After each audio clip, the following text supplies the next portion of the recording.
Kumar with us today. This colloquium we are organizing to mark the birth centenary of Professor Amal Kumar Raychaudhuri. Professor Rajesh was kind enough to accept our invitation to give this colloquium for us. So, Professor Rajesh, please go ahead. Yeah, thank you, Sanjeev, and I'm very happy to be here virtually, at least, and this colloquium is in the honor of Professor Amal Raychaudhuri, who I very highly respect, both for his seminal contributions in gravitational physics, about which I will actually say something as we go along, but also for his great contributions as a teacher in Presidency College, and for inspiring many generations of students who have gone on to do physics in India. So that's a great contribution, and I think as a person also he was quite a remarkable person. I just met him once or twice, not in a, so I didn't have any very deep interaction. I was not a student of his, but I remember his lectures were very always very kind of stimulating. So this is the centenary of AKR, as he's called, the birth centenary, and ICTS, we have also organized a special course on advanced general relativity given by Professor Sunil Mukhi from IISER Pune, and he has now completed that course, and all the recordings are available online on our webpage. So if someone is curious to know in detail what the contributions of AKR were and how they have played such an important role in shaping our idea of gravity, then I encourage you to visit our webpage and look for the lectures by Sunil Mukhi, and I'm sure Sunil is a great expositor, and I'm sure you'll get a lot out of that. So let me, the title of my talk today is sort of Why Strings. I was sort of asked to give it at a more general level so that it would be accessible to young students, etc. So that's how this is designed. I mean, perhaps many of you might have heard many talks about string theory, etc., but I wanted to come to it from a slightly different point of view, and in a way, reflecting how I think about the subject as well, which is the question which many of you may have also asked: why strings? I mean, why are people just fixated on these string-like objects? And point-like objects, yes, there is a certain logic to it, but what about why string-like extended objects? Why should they be so fundamental? So I'll try to give you my point of view on that and how we are trying to understand that better. But firstly, just a few broad remarks, which all of you appreciate, which is that it's fairly remarkable that all the forces we see around us are manifestations of the four fundamental ones: the gravitational force, the electromagnetic force, and then the strong and weak force. And there are, of course, each of them, there's a fascinating story about how we deciphered the nature of these forces, and B, understood how these forces are manifested in various states of matter. And this is, of course, a still unraveling story. So I want to say a little bit in this talk about why I think strings naturally arise in these descriptions, and not in ways maybe which are perhaps for some people at least not familiar. So let me start with gravity, and here we have the pictures are. I should probably. As I had, Yeah, that's a picture of Amal Raychaudhuri that I had as well. So about gravity, it is, of course, the most apparent force in nature. And Newton's law of gravitation was in some ways the first universal law in physics, in that its applicability was felt to be the known universe in Newton's time. But we know now that the known universe of Newton's time is only a small corner of the universe as we know it, and Newton's law is only approximately true, and it breaks down in when you go outside the small corner of the universe, which is our solar system, and even within our solar system there are small deviations, but very dramatically breaks down in corners of the universe which have extreme events like very high velocities. By that I mean comparable to the speed of light, or very moderately high densities in, like, say, a neutron star, and so on. So physics, Newton's law certainly breaks down, and we now know that Einstein's description of gravity in terms of the geometry of space and time is a more accurate picture, and which enables you to describe even more of the universe, and it has been very successful indeed. But Einstein's equations also contain sort of the germs of kind of their inevitable breakdown, and this appears in the context of what are called singularities, and the most familiar examples of singularities are the ones at the Big Bang, in the Big Bang solution, or the expanding universe solution of Einstein's equations, or in a black hole, in black holes, which are also very simple looking but very complex solutions in some sense of Einstein's equations. And I think Amal Raychaudhuri was perhaps one of the people who really understood what was at the heart of this sort of behavior, which is the fact that in Einstein's theory, the geometry has a sort of a focusing behavior. At least ordinary matter, as we know it, leads to a kind of a focusing of geodesics or light rays or paths, if you wish, that particles take. And this focusing behavior was captured very precisely by the Raychaudhuri equation, which he derived in the 50s, and then this was exploited by Penrose and Hawking to show that singularities are inevitable in Einstein's theory, that it's not just an artifact of some few spherically symmetric or otherwise symmetric solutions.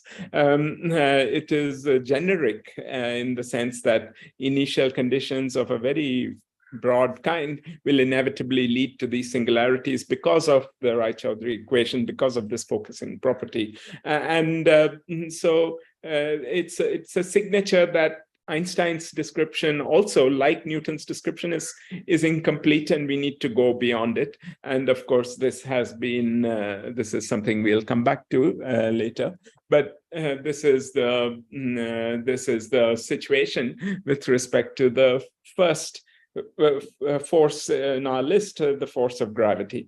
But I want to actually spend more time not on gravity in this talk, because again, many talks on string theory focus on that. I want to actually focus more on electromagnetism and the other forces, and to go back historically a bit to Maxwell and Faraday, who had in some ways two contrasting pictures of classical electromagnetism. So in Maxwell's picture, which is what we learn, you describe electromagnetism in terms of these electric fields or magnetic fields which vary over space and time. So these are vectors at every point in space and time, and you write equations to determine their evolution. And this, of course, is our successful classical theory of electromagnetism. But before that had come Faraday's picture, which was not in terms of the electric fields and magnetic fields so much, but really, and in fact, probably that concept came very slowly, the field concept. He thought more in terms of these lines of force or lines of flux, which is what, of course, you also very immediately visualize whenever you put some iron filings around a magnet or describe the behavior of the electric field near two charges. So this picture of Faraday was very influential in his thinking, but also, and people don't often know, that it was also very important for Maxwell.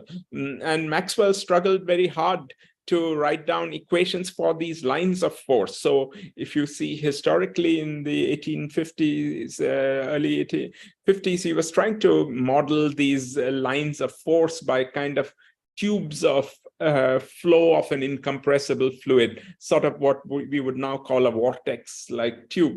And he was trying to write down equations for them and made some mechanical model for them and tried to write in the context of Newtonian mechanics and fluid dynamics equations for these lines of force, which definitely seemed very tangible to him as it was to Maxwell, as it was to Faraday. But then ultimately this didn't succeed. And finally what he settled for was to write in terms of these electric and magnetic fields and the famous equations which we study in school and college. And that is in some ways, as I say, the rest is modernity, because a lot of our modern technological society is built around the exploitation of these equations, so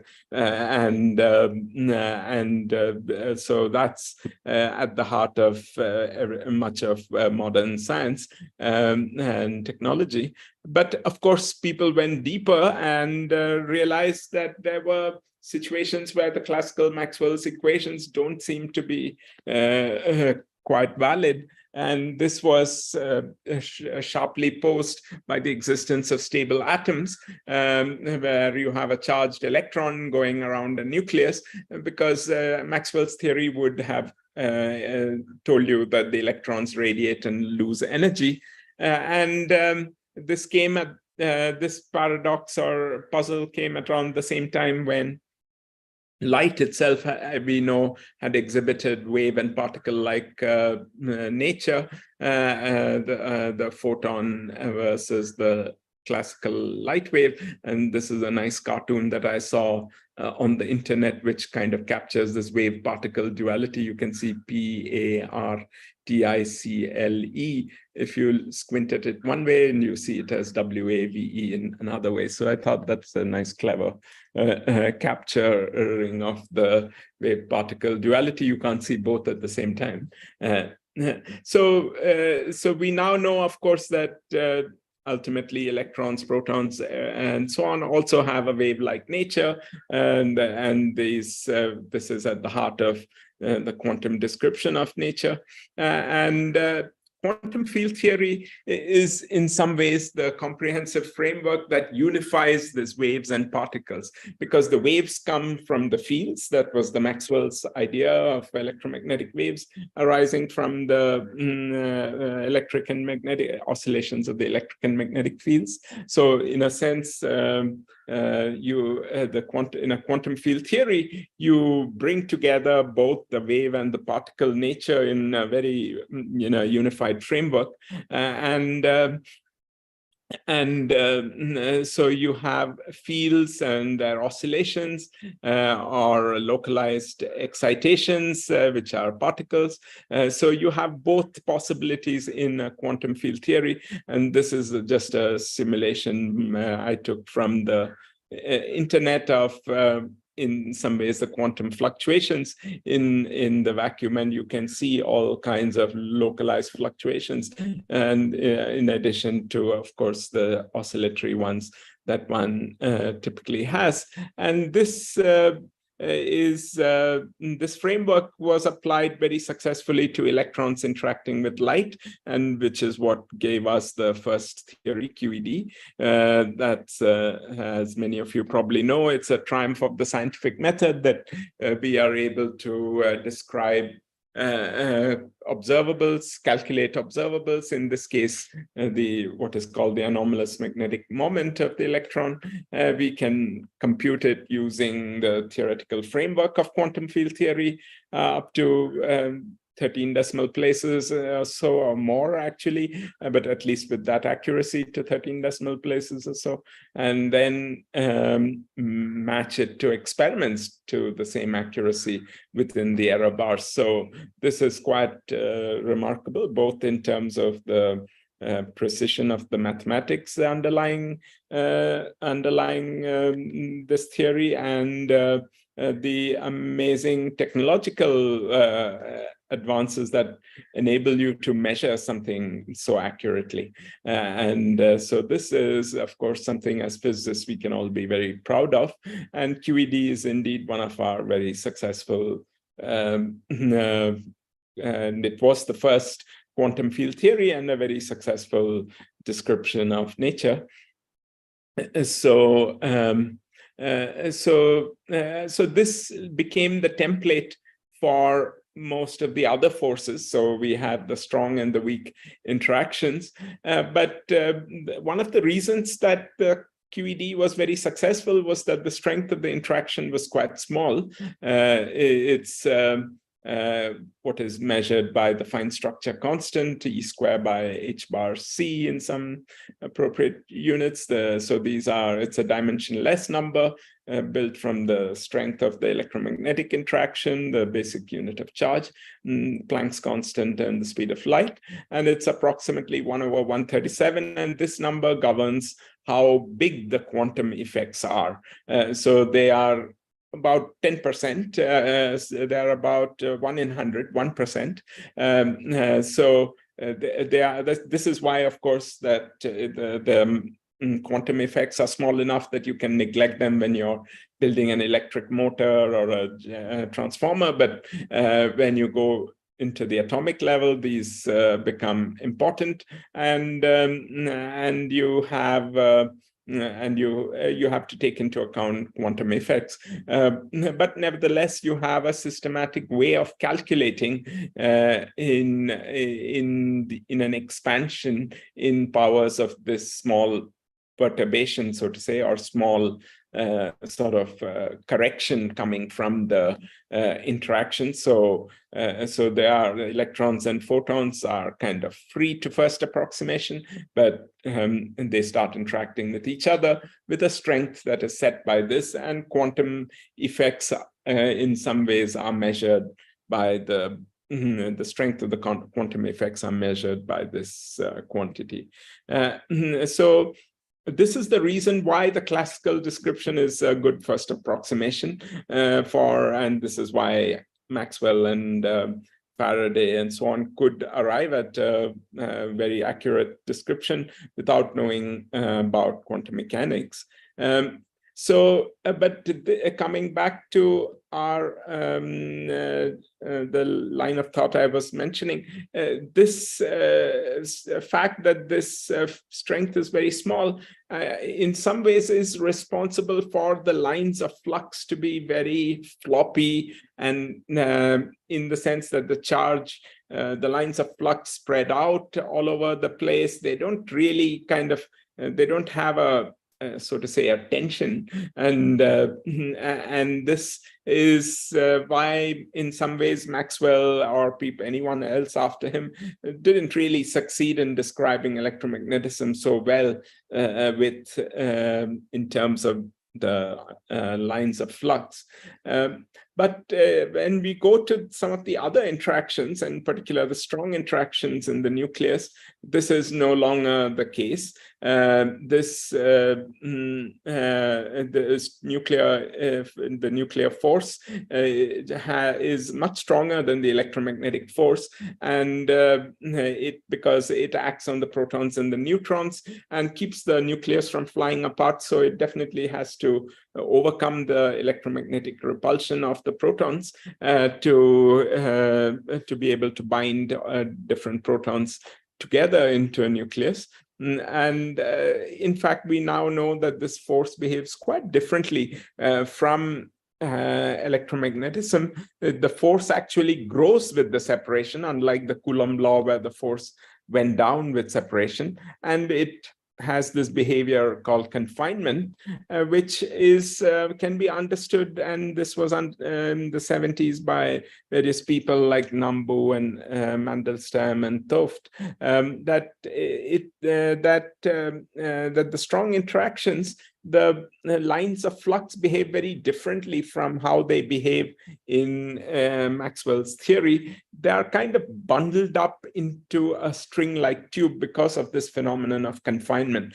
The flux lines do not spread out all over the space, and they are much more kind of bunched up into this tube, as I've tried to draw over here. And this intuition is actually borne out by simulations, and this is another movie by the same person who simulates the energy density when you pull apart two kind of a quark and an antiquark, and you can see the sort of all the energy is essentially localized in this small region where all the flux is. It's some kind of a dual to the Meissner effect in superconductors, where you see a similar phenomenon that electromagnetic flux lines cannot penetrate a superconductor, and indeed, when they do, if you raise that magnetic field high enough, when they do, they penetrate into thin vortex-like tubes, which carry some unit of magnetic flux. So this Meissner effect is believed to be the qualitative reason why the quarks confine, and why you have a different nature for the force, namely that it grows with separation. So you can already see where I'm going, that you can see these sort of string-like excitations are coming out of a theory which we understand in a different way. We understand it, the theory of the strong interactions, as we know best, is described by something generalization of QED. As I said, QED was the template, the quantum field theory, but now it's what's called quantum chromodynamics. It's also a quantum field theory, but based on a generalization of Maxwell's theory, kind of a nonlinear generalization of Maxwell's theory called the Yang-Mills quantum field theory.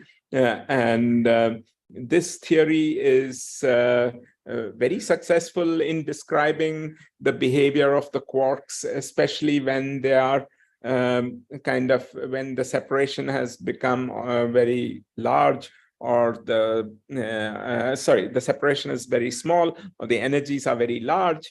They behave almost freely. So when the quarks are very close together, they almost feel no force. And this behavior, that of so-called asymptotic freedom, is a very central notion in our understanding of the strong interactions. And you can calculate things with this theory of QCD in that limit and try to match with experiments, and that has been successful. But it's very difficult to understand that theory, the behavior of that theory, from a quantum field theory point of view, except when you go to large, when you separate the quark and the anti-quark, it's the analog of taking an electron and a proton, or an electron and a positron. And when you separate them and you see this sort of confining behavior, then it's more difficult to describe that using and at least an analytic understanding of QCD, people, of course, do these simulations like the ones shown in this movie through lattice, through what is called lattice QCD, or a sort of a discretized approximation to QCD, which they can simulate on a computer, very powerful computers, and so that is how the strong interactions give you a sort of, they are based on a similar framework of quantum field theory, but differ in a very interesting way because of this nonlinear generalization. And I want to share at this point a quote from Paul Dirac, which is from 1956. And Dirac was one of the people, I think, who really thought very hard about these lines of force. And he says here that we may assume that when we pass to the quantum theory, the lines of force become all discrete and separate from each other. We now have a model in which the basic entity is the line of force, a thing like a string instead of a particle. And the strings will move about and interact with one another according to quantum laws. And this was what he was striving to figure out for electrodynamics at that time, because the theory of the strong interactions had still not been developed. But it's these words, I think, are very prescient, and because I think now we are beginning to understand the sense in which these string-like objects that you see more clearly in the strong interactions should be really thought of as the fundamental entities. So that's what brings. So that's how I would like to bring strings into focus. But I want to say one more thing here, that these strongly interacting Yang-Mills theories are very difficult to solve using techniques that would work with QED, the ones that enable you to get that amazing precision for the anomalous magnetic moment. It's very difficult, at least in the regime where you consider the nuclear force, new bound states of these quarks. It's very difficult to solve with analytical techniques. You can do, of course, better with these computational techniques in lattice QCD, but you would like to have in physics, very often when a problem is difficult to solve using some approach, you often think that maybe you're not using the right degrees of freedom to describe that. And here that seems to be the case, because here the analog of in the strong interactions, the analog of the electromagnetic fine structure constant, the corresponding one, which I've denoted as alpha S instead of alpha EM. This is of order 1, at least in the energy regimes where you have sort of most interest, where things are confined. So there, the strong interaction strength is of order 1, which is why the quantum effects are very important. I tried to say earlier that because in electromagnetism, this number was of order 10 to the minus 2, you could actually neglect quantum effects. You could do a kind of take classical physics as a first approximation, and then calculate successive approximations. But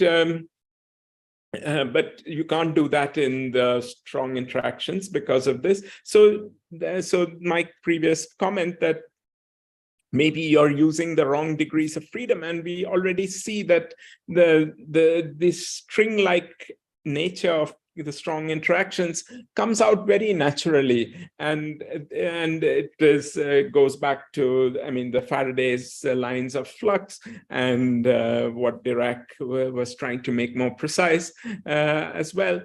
So can we, at least in the context of QCD, try to find equations for the dynamics of these strings? Can we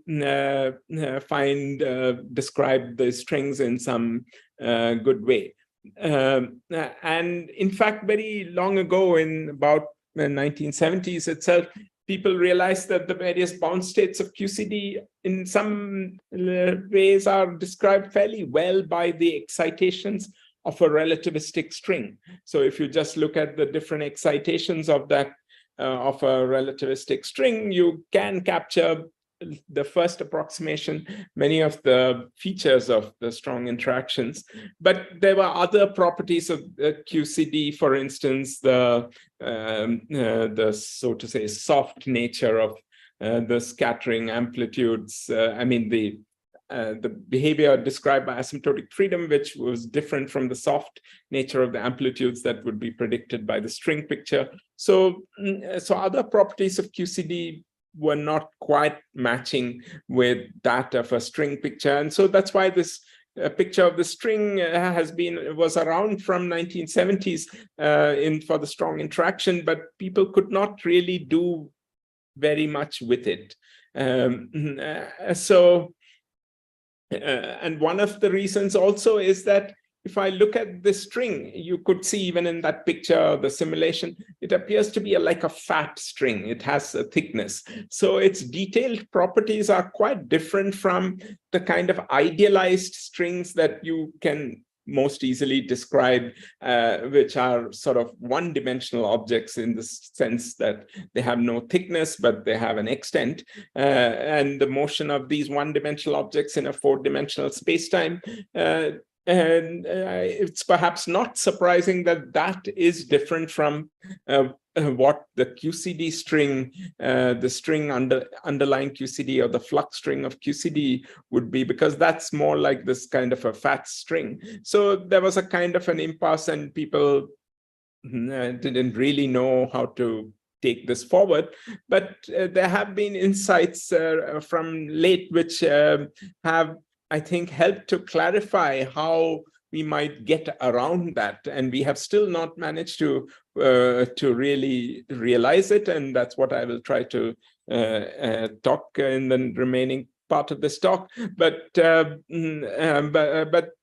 least you have now the hope that you can get around these problems that were there earlier. So the broad picture that seems to emerge, even though we don't know this for certain for the case of QCD, but the broad picture that emerges is that if I think of our four-dimensional space-time as some kind of a boundary or a screen on a five-dimensional space-time, which turns out to be some kind of a very special space-time called anti-de Sitter space-time, which I will say more about later. But if you think of kind of our space-time as some kind of a boundary, and you think of a thin idealized string in this five-dimensional space-time, in this ADS or anti-de Sitter space-time, and you look at its, so to say, shadow on the screen, you see a kind of a thick string. So the manifestation, so what I think seems to be the case is that when people were trying to write down the equations for the string, they were trying to write down quite naturally the equation of the string moving in the four-dimensional space-time. But in some sense, it is, but in some sense, the string in four dimensions is really like a thick string. But the remarkable thing is that you can still, it appears to be possible to model its behavior in terms of idealized strings, but in a higher dimensional space-time, of which this is merely a shadow. And so it's in some sense because you sort of, the strings are sort of out of focus that you see them as this thick kind of a string. So this seems to be the thing that potentially can help us take it ahead. And now it's time to bring in gravity, the story with gravity, so we talked about gravity in terms of Einstein's equations, and the equations are for something called the metric field. And these equations are generalizations of Maxwell's equations, but they're still classical equations. And but quantizing this metric field in analogy to the electromagnetic field leads to various untamable infinities, and the usual machinery of quantum field theory does not seem to work. It seems to be unable to handle the quantization of space-time itself. So when people tried to apply the framework of quantum field theory to gravity, this is why they faced problems there as well. And this is where this remarkable observation of 1973 by Yonea and Schwartz and Shirk came in very as a surprise, that if I consider the excitations of a relativistic string, the graviton is one of those excitations. And in fact, if you consider the interactions of that mode, it mimics the interaction of the graviton, precisely the way in which a theory of like Einstein's theory would behave, except that now there are corrections to Einstein's theory, and the graviton behaves in the string mode, which behaves like the graviton, has a perfectly sensible kind of interaction, and so everything is finite. So this seemed also very compelling. So you see, I started with the forces of gravity. Gravity always was a little apart from the other three forces. I talked about the other three forces and how we have very successful descriptions of those forces in terms of the framework of quantum field theory, but somehow it's less useful. Quantum field theory is less useful while describing things like the strong interactions, and field theories like that with strongly interacting field theories in some sense are the norm rather than the exception. So QED is in some sense very lucky that we have for the electroweak interactions a small parameter, but most quantum field theories are typically strongly interacting, and we lack ways of thinking about them. But it does appear as if string-like excitations should be a very natural way to think about them, especially when the quantum effects are very strong, like in the strong interactions. And then you see gravity, and there also if we try to apply the standard quantization, you seem to run into some problem. But on the other hand, this relativistic string that people had introduced to try to understand the behavior of QCD, they found a bonus that they could understand gravity with it. And so from both these directions, we seem to be very naturally led to the idea that strings are very string-like excitation, and you can really visualize the string in some sense, at least for the Maxwell-Faraday-like descriptions, that they are really like flux lines, and these string-like excitations might be the natural way to describe this. So now, what is a string theory? A string theory, you can write down a version of the string theory at the quantum level. It has well-defined rules for the interaction of strings, which generalize the Feynman diagram rules of quantum field theory. Those are in terms of whirl lines, like the one picture here on the left-hand side. You have whirl lines of electrons, of photons, and those whirl lines intersect, and there are these point-like interactions of these point-like particles. But there are Feynman diagrams for the interactions of strings, which are now in terms of whirl sheets rather than whirl lines. So that instead of being graphs like this, they are in terms of two-dimensional surfaces, and very rich mathematical surfaces in 2 dimensions. And you can describe the quantum amplitude in terms of these two-dimensional world sheets of the string. And this seems to be the right framework for a quantum theory of gravity, and it has had many successes. And like I said, this string-like objects seem to arise naturally in both Yang-Mills and Einstein's theory, and so that's one of the very compelling reasons to study this framework. So I tried to tell you that yeah, in the Yang-Mills you had these fat strings, but there was this picture of in terms of some idealized strings and higher dimensions. So where did that come from? That came from the work of Maldacena, shown here, who made this one of the central insights of the so-called ADS-CFT or gauge string duality, that the same framework of string theory that I described in terms of these world sheets and the quantum interaction captures both the strings of gravity as well as the strings of Yang-Mills theories. And in particular cases, like I said, the equations governing these Faraday flux tubes or these strings in at least a cousin of Yang-Mills theory, which we understand better, are given in terms of equations for the string in 5 dimensions, moving in this 5-dimensional anti-de Sitter spacetime. And those equations in some limits actually just reduce to Einstein's equations, at least if you consider that as one of the modes of the string.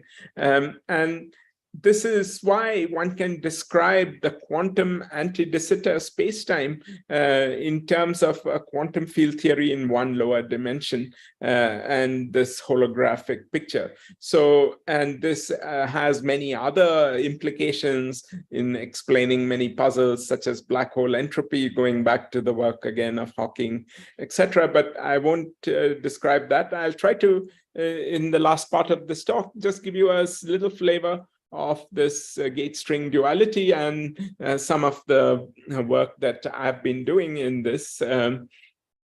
So as I said, gauge string duality is an equivalence between string theories, or if you want, a theory of quantum gravity on certain spacetimes, and gauge theories on their boundary. And that's the screen I was talking about. So a more accurate picture compared to the one I had earlier is this one, where you have a kind of this anti-de Sitter spacetime, at least for the spacetimes which are asymptotically anti-de Sitter, or what mathematicians would call hyperbolic spacetime, having constant negative curvature.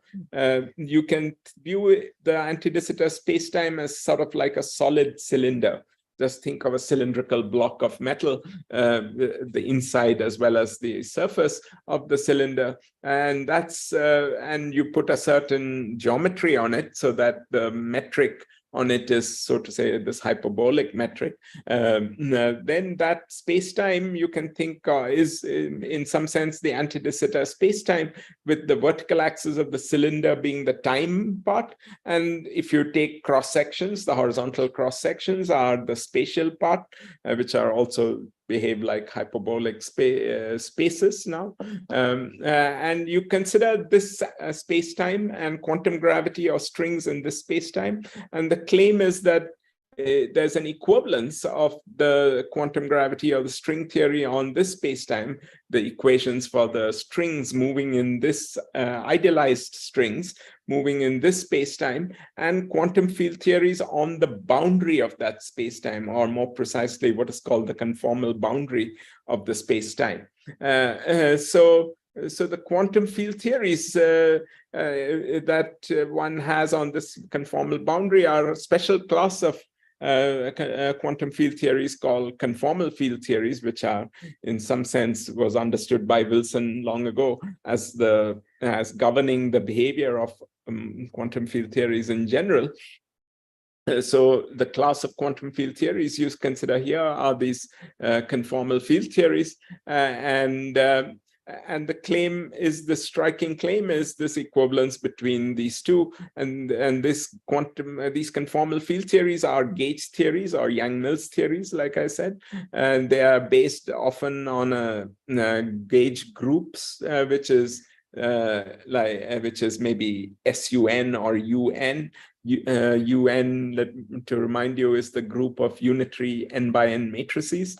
So the Maxwell's theory is based on a U1 gauge group or U1 gauge invariance, whereas QCD is based on an SU3 gauge group, etc. So these are amongst the standard gauge theories that you have. The claim is there's an equivalence. And this is, why is this striking? Because it translates questions in quantum field theory to those in the string theory, like we were interested in. For instance, a question about how do you describe the excitations of in something like QCD or Yang-Mills theory. You can translate it into a question about a string moving in this anti-de Sitter spacetime, and vice versa. If you are interested in quantum gravity questions in anti-de Sitter spacetime, like about the entropy of black holes, etc., those can be translated into questions in the quantum field theory. So it works both ways. It gives you information about both sides, and this gives a kind of what is called holographic correspondence, because it's one lower, the quantum field theory lives on this one lower dimensional boundary. Think of that boundary of the cylinder, just the curved surface of the cylinder, and the quantum field theory living on that curved surface captures everything in the inside. That's this hologram or the screen. And in fact, how does it capture? There's a very detailed dictionary between the bulk and the boundary, between the CFT in d dimensions and anti-de Sitter spacetime. And that dictionary, which I will tell you a little in the next slide, tells you that weakly curved ADS, that means where the curvature is very small of this anti-de Sitter spacetime, that means that you can describe it by gravity, Einstein's gravity, theory of gravity. You don't need additional corrections. That corresponds to a strongly coupled quantum field theory, or a strongly interacting quantum field theory. Think of that fine structure constant of much greater than 1, for instance, that alpha parameter. Conversely, when the anti-de Sitter spacetime is very highly curved, that corresponds to a weakly coupled quantum field theory. So, you can. So the remarkable thing is that the regime where you can describe the spacetime by Einstein's equations corresponds to a regime which you cannot describe by usual techniques of quantum field theory. Like I said, you cannot describe it in terms of treating that alpha parameter as a small parameter. You don't have the techniques, but you learn that you can. The string theory helps you. String description helps you there. And for a highly curved anti-de Sitter spacetime, the stringy picture is more complicated, but you can resort then to the weakly interacting quantum field theory. And this is the reason why it's a duality. So let me tell you a little bit about this dictionary, which I just said in words in the previous slide.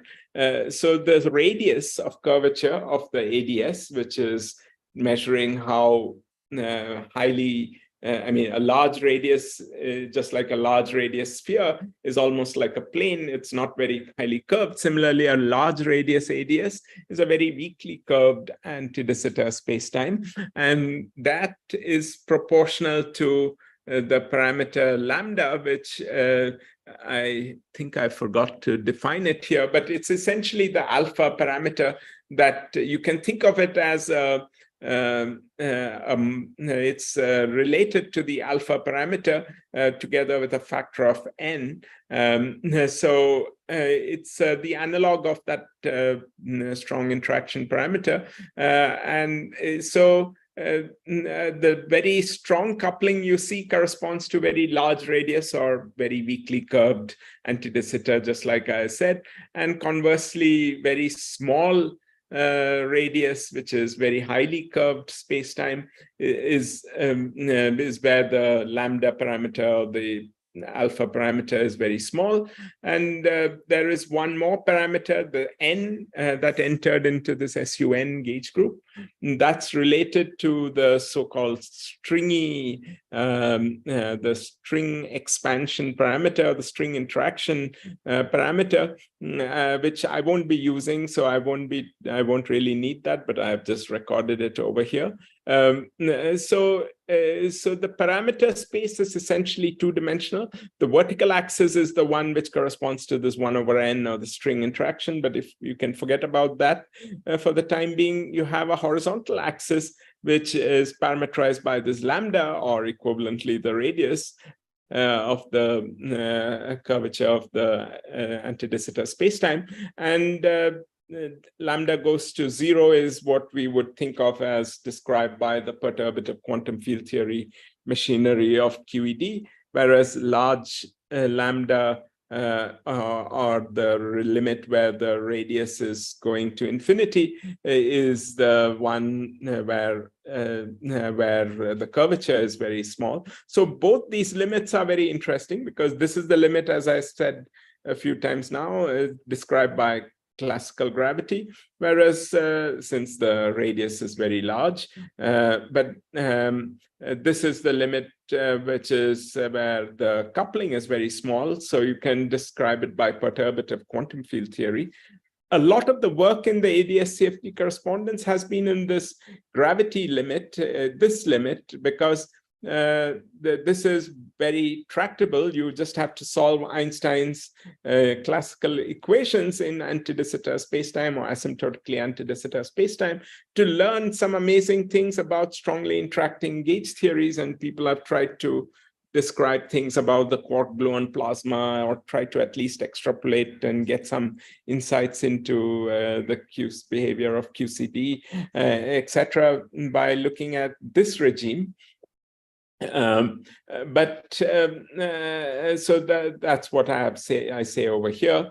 But one of the things I have been trying to do is to start from this corner, where at least we understand the quantum field theory, but though the string theory might be on some very highly curved anti de Sitter spacetime, very far from what we described by Einstein's theory. So you would like to figure out what that description is, but we can try to do that from the field theory, and we can try to understand whether you can see the strings emerge from the quantum field theory. Perturbative quantum field theory is something we study with Feynman diagrams, as I said, which are whirl lines. And in these gauge theories, in the so-called large N limit of these UN gauge theories, you can actually build a whirl sheet from these Feynman diagrams. And that was an insight originally from Toft, that you can think of a surface from these Feynman diagrams, a bit like what is shown over here, two-dimensional surface, sort of tiled by these diagrams. And you can actually make this idea of Toft more precise and associate a whirl sheet to every Feynman diagram. So this is a way in which very naturally you can start with a gauge theory and try to organize the gauge theory Feynman diagrams or their whirl lines into whirl sheets, and thus build up the dual string theory. So I started the talk by saying that point-like particles are very natural. You have whirl lines, and you have a very description of them in terms of quantum field theory. But this is a context, these gauge theories, and especially in this limit, give you a context in which you can see the emergence of the strings very naturally from the gauge theory. And I think making that ideas of Faraday and Maxwell and Dirac and so on more precise, that you can really see how a string emerges from these large ungauge theories. And we have realized this picture now in a few test cases, expanding around this perturbative regime in cases for two-dimensional quantum field theories and three-dimensional anti-de Sitter spacetimes, and also to the dual, at least in the corner of this super Yang-Mills theory, which is free. And so this, I think, gives hope that one might be able to understand in more generality. And this mechanism by which strings emerge from the world sheets emerge from these world lines is very universal and doesn't really use supersymmetry or anything like that. And so I believe that's why it is a very general way to realize the ideas of Maxwell, Dirac, Faraday, etc. So let me just now conclude. I think I've reached more or less the end. So I asked the question, why strings? Well, strings, the lineage in a sense goes back to these flux lines of Maxwell and Faraday. They are very natural objects to consider, and they can give an alternative to the field description, and especially relevant for the Yang-Mills-like theories. But the twist in the tail, so to say, is that the equations that govern these strings appear to be higher dimensional. The natural way to formulate the equations for these flux lines is to think of space-time being embedded or being a boundary of a higher dimensional space-time, and that latter picture connects with the strings that describe gravity at the quantum level. So this is a really, I think, a remarkable convergence between the kind of quantum field theories we use to describe the forces of nature in the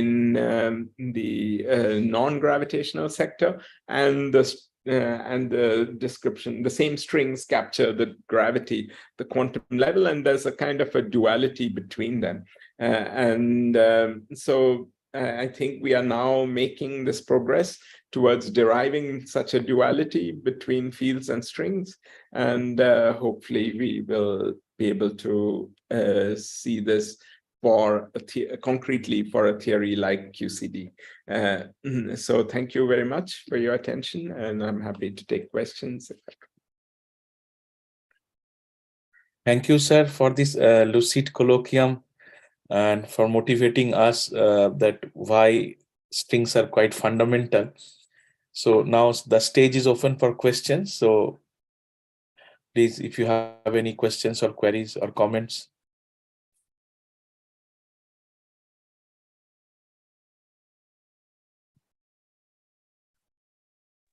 Yeah, so yes, you can speak. You can. Good evening, sir. Yeah. Am I audible? Yes. Thanks for this illuminating talk, sir. I have two questions. First is, how can we experimentally realize this emergence of strings from world lines to world sheets? Sorry, this was. How can we experimentally realize this? Yes, I think that's a very important and good question. I think as we understand more about these flux lines, I'm hoping that either through lattice simulations of these flux tubes, the ones that you saw that I showed a movie about, through that one can derive detailed properties of the motion of those flux tubes, which at least we can measure on the lattice and in the lattice simulations, and try to check that they agree with this picture of a string moving in a higher dimensional space-time. For that, we have to still go some way beyond where we are, because I should caution again that we are beginning to understand the picture for certain cousins of Yang-Mills theories of the kind that are relevant for QCD, but not yet for QCD.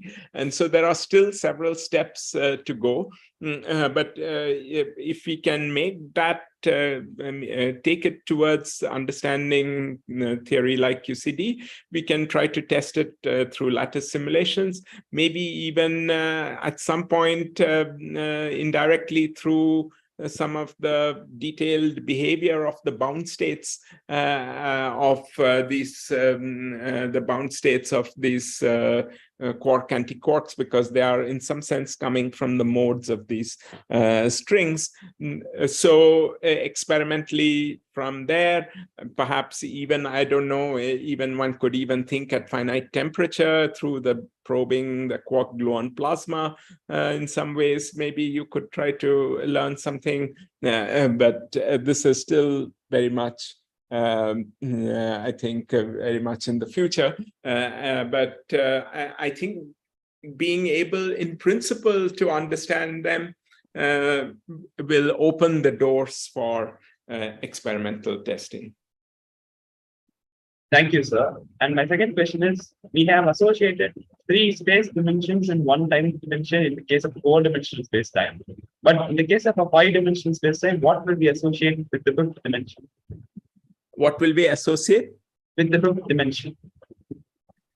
Yeah, so at some level, it seems like this association is, in some point of view, you can think of this extra dimension, at least for theories like QCD, it's some kind of a mathematical artifact. It's not a macroscopic dimension. It is some kind of a very tiny quantum dimension, if in some ways, to understand it. Or rather, you can't probe that dimension very much in a theory like QCD. So it is 5-dimensional or higher dimensional, but effectively there are 4 large dimensions. So instead of 4 plus 1, so the additional 5th direction is a kind of a direction of energy scales, and it's sort of if you have more energy, I mean, you can kind of I mean, well, it's difficult to say how you have to think of, you have to consider phenomena at multiple energy scales to be able to probe the additional dimension. So that dimension, at least for something like QCD, will remain like a mathematical abstraction, a useful mathematical tool. It will probably, I don't think we'll be able to experimentally access that additional direction in any sense. Okay, sir. Thank you. So can you suggest some books for learning to string theory from the basics? There is a very nice book by Barton Zwiebuck called, I think, A First Course in String Theory or something. It's a book which was actually written for undergraduates who have not maybe even seen very much quantum field theory, but at least give you some of the basics of string theory. And it's a good book for self-study. I have given it to many undergraduate students who have successfully read it. So it's available also in an Indian edition. Can you put the name in chat? Yeah, it's, I think the author is Zwiebuck. Let me write it in the chat.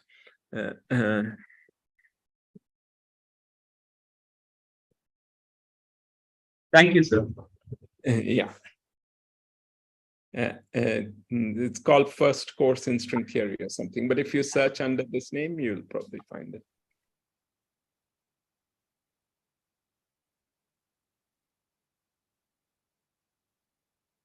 Any further comments or questions?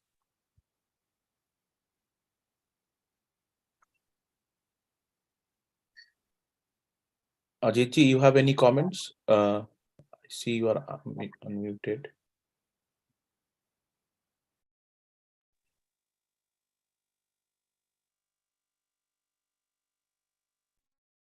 So, sir, I was just thinking one thing, like the way you unfolded the story, motivating that starting from electrodynamics, this concept of string was there, like, like if you visualize the thing that, Yes. and then we made our life more complicated, and then we brought a strong interaction. So somehow in that thought process, this idea of unification is also like, I think embedded, right? Like we are. Yeah. Yeah, that's a good point. I didn't, I avoided that aspect of unification. And it's a little bit, it's a little bit difficult to, I mean, I think I can be agnostic about the unification. It may well be that all these non-gravitational forces get unified, and with gravity, and through string theory suggests various ways in which that could happen.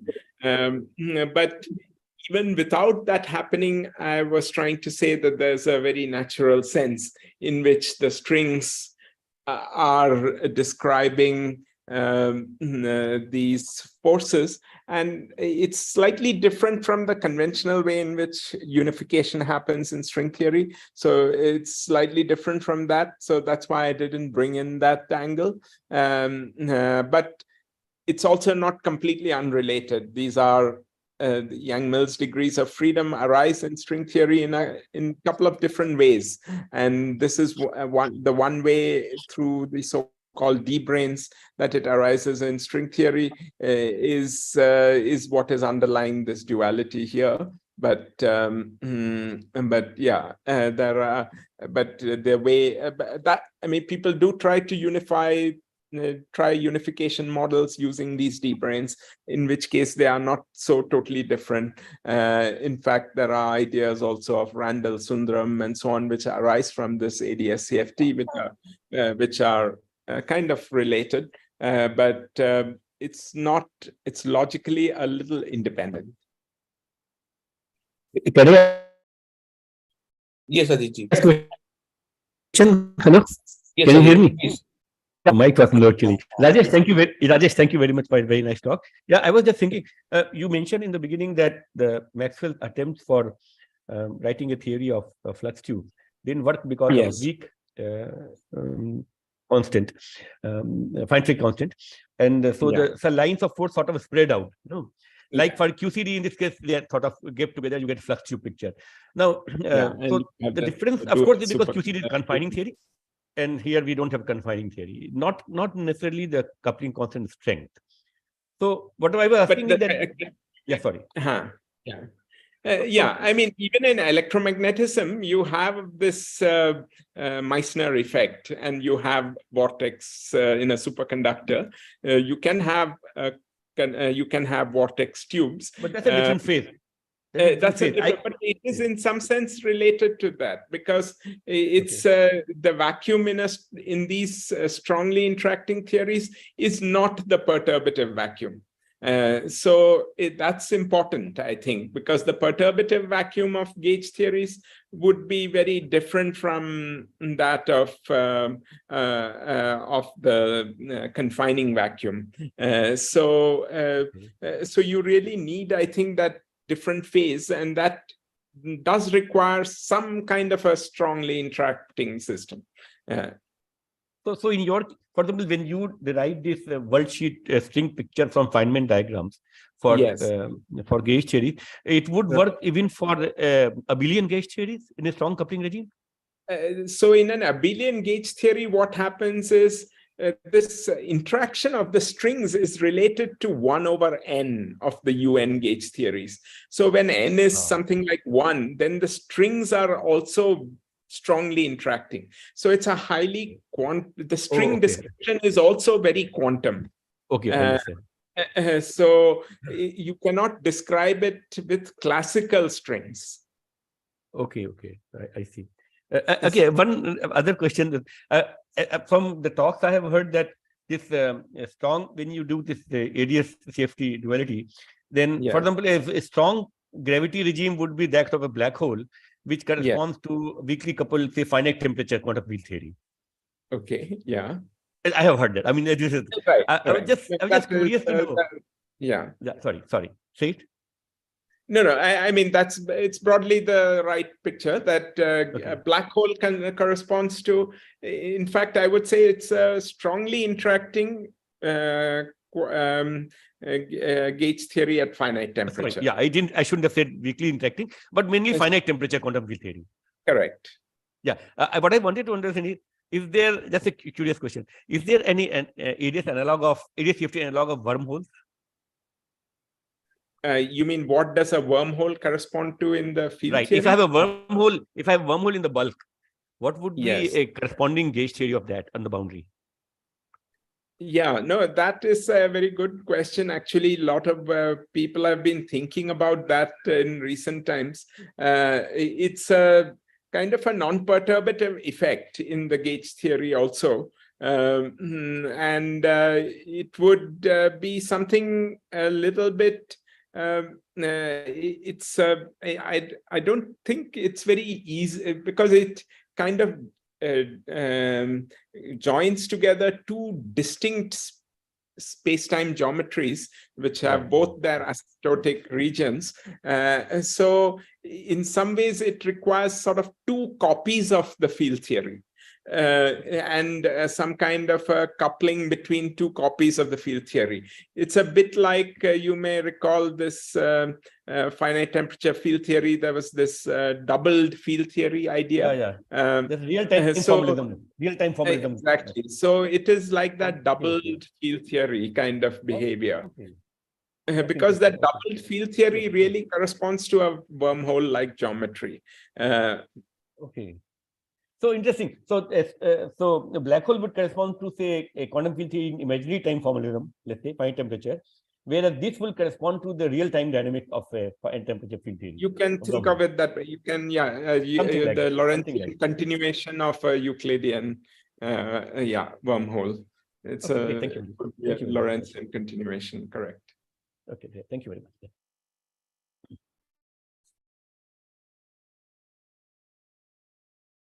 Are there any questions or comments?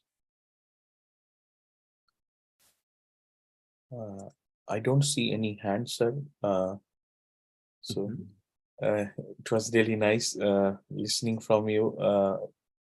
This exciting topic always, and you really conveyed the whole idea in a very, very lucid manner. So thank you, sir, for your time, and I hope that, if there are any questions, I'll pass it to you.